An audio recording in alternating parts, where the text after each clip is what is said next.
they're doing Kumon, which honestly isn't that much fun compared to what you could be doing. You could be out hanging out with friends. You could be out playing games, doing something rather than homework all the time. And I think that if you at least acknowledge that what your kids are doing is not necessarily the most fun thing in the world, that can go a long way. Just understand that it might be frustrating sometimes to get your kids to do their work because they're just like, I don't want to do this, and there's a reason. It's not that fun. But at the same time, I do think it's okay to nag a little bit because so many times in school, in life, we really only do something because somebody else told us to do it. But just because somebody else is the motivator doesn't mean that you don't gain anything from it, right?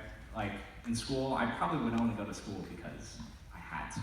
But now that I've completed schooling, doesn't mean that I didn't learn everything that school has taught. And it doesn't mean that I'm not better off because of it.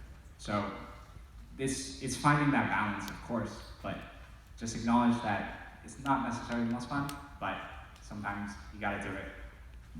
I would add 2 things to that. One is know your kid.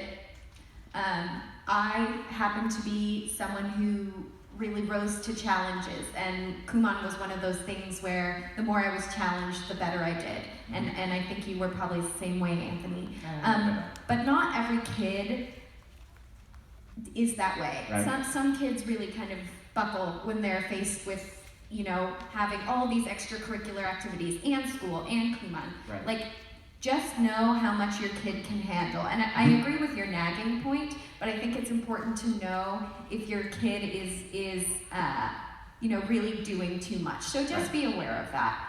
And the second thing is, I think it's hugely important to have a great relationship with your instructor.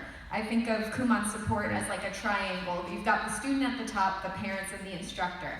And the instructor is there to motivate the kid when they're in the center and give them some guidance, but the parent is at home, really doing the majority of the hours. Yeah. But being able to communicate back and forth where the kid is struggling, if they need to do fewer or more pages, they've got a big test coming up.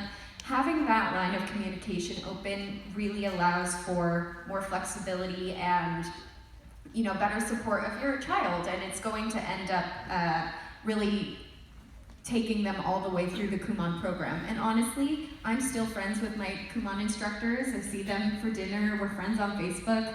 Mr. Matsunaka's over there, wave. Yeah, we're all just kind of family friends for life, and I really appreciate having that support in my life. Mm-hmm. Mm-hmm. So we've talked about the parents. Now, what advice do you have